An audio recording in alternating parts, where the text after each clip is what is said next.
Hi everyone, you're listening to Kim Ellis from Kim Ellis Embracing Souls, and I'm thrilled that you could tune in with me today.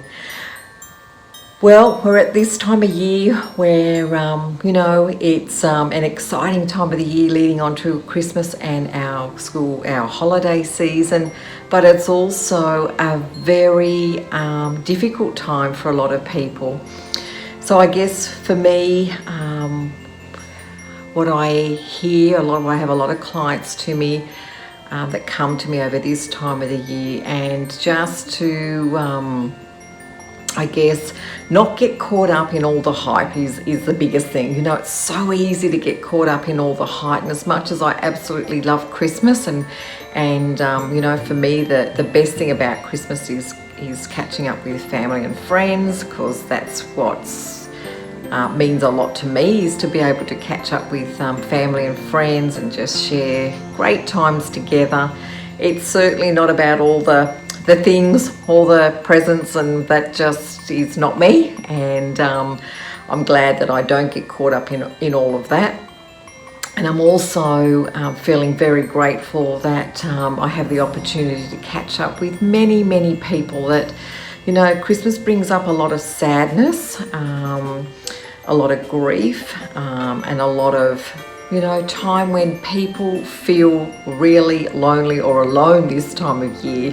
So I'm grateful, and that I reach out to people. It might be just that's something that you say, those words of kindness. We actually get a choice what comes out of our mouth, and I just think you just never know what people are going through this time of year.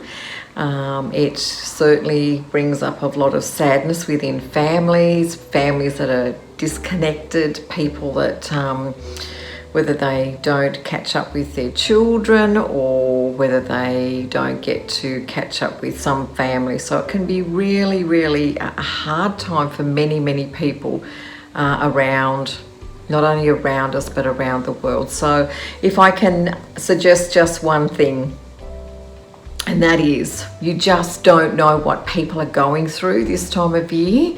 So always speak words of kindness, always speak words of love. It might be just that simple little smile that you give to people. It might be the hello. It might be something that you've made that you gift and say thank you to your local places that you visit. For me, it's my little local coffee shop. I made sure I made the girls a little something of appreciation for the service that they provide. Really make sure that you're consciously aware. Don't get caught up in all the hype and the marketing, the media and everything around.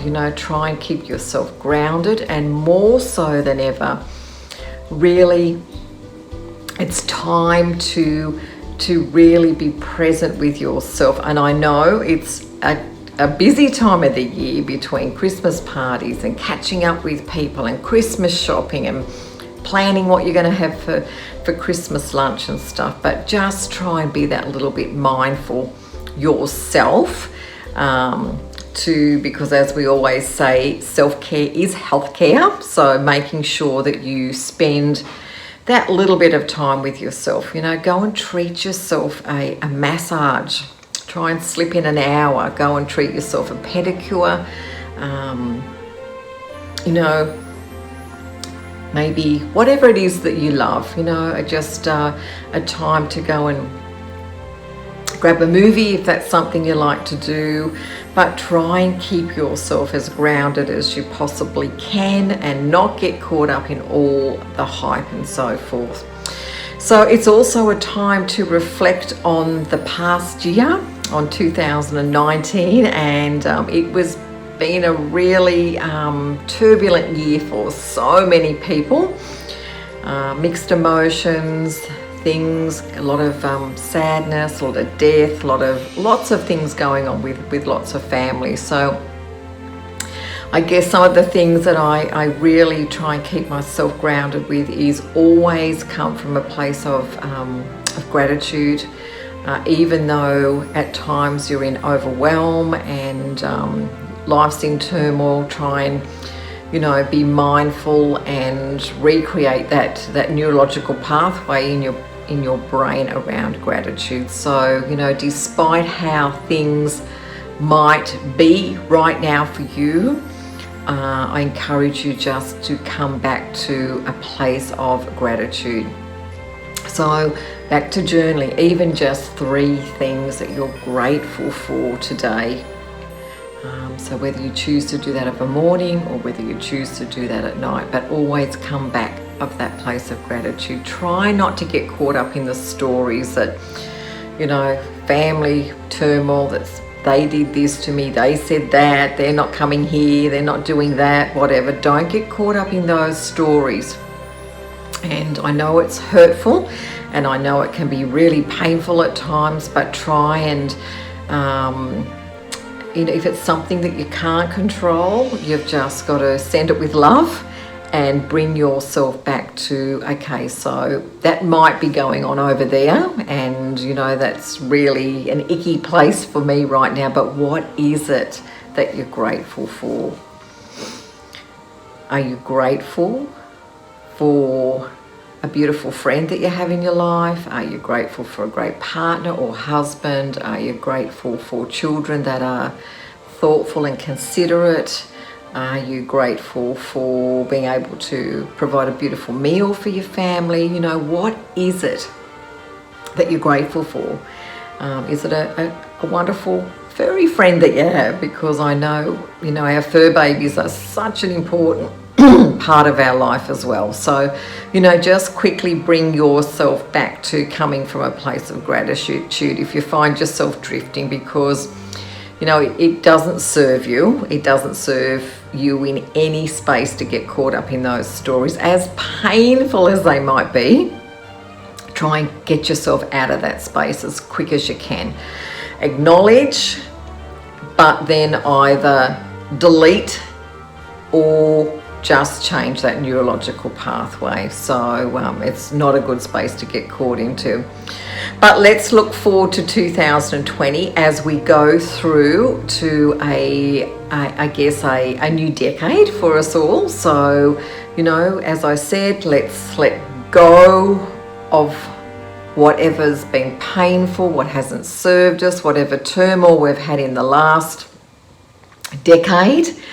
If you're still cycling around the same stories, please let it go. So some of the things that I do to support myself around that is I absolutely love a blend of a really high frequency blend of oils that's called Forgiveness. And Forgiveness blend is something that I use around my navel as I forgive others for what they may have done or said, but I also forgive myself for getting caught up in stuff that doesn't really. So if you're, I guess the thing is, don't drag stuff with you into the new decade. If it's not serving you and if it's not enriching your life, if it's not making you happy, please choose not to drag that with you into 2020. So be really mindful. Don't leave it till the 1st of January. Start to be mindful now, or that space between Christmas and New Year, when the crazy busy time's over, but you've got a couple of days to sit and reflect, whether it's at the beach, reading a book, whatever it is for you that you love to do. Be really mindful and ask yourself, is that bitterness or that resentment or whatever it is that I keep cycling the same story over and over in my head, is that actually adding value to my life, or is it still keeping me stuck in the same emotions? So I really, really encourage you to let go of that baggage, move forward in your life with new opportunities, new people, new beginnings, and start to think about what you want your life to look like in the future. Because if we still keep on dragging things that have happened in the past around, It causes things like depression. It causes things, all of those emotions that keep us stuck. So, you know, choose to let go of those. Choose to have forgiveness. And if you've got the oil blend forgiveness, I really recommend that you not just one-off, but use it every single day for at least a couple of weeks, and really be mindful of things that you're letting go. If 2020 or your life in front of you causes you to feel anxious and not excited, I encourage you, this is another blend of oil that I use every single day, is a blend called Valor. Valor is a blend of complete courage when things don't look so bright for us, or we feel anxious or overwhelmed, or whatever comes up in you that causes you to really not feel grounded. So courage, Valor is a blend that I use for courage every single day, because we all face things that we, you know, that are outside our comfort zone, but let me tell you, that's where you grow. So all I can say is blessings to you all. Have a wonderful time with family, friends, or whoever those people are that bring joy into your life. If you're feeling lonely, remember it's just one day and it will pass. Like anything will pass. It passes. So do something that makes you happy if you're by yourself, and because know it'll pass, and that today is a brand new day. So sending you lots of love. I'm so excited about 2020 and continuing to work with many people that are embracing a low tox lifestyle, making changes to their health, making changes to their emotional state. I'm really excited about the journey in 2020 with you. I just want to say a huge thank you for all the love and support, and people that follow me on my social media channels, tune into YouTube, listen to our podcasts, and we have some incredible things to unfold for you in 2020. So bye for now. As I said, I love and appreciate you all, and looking forward to the new decade. Bye.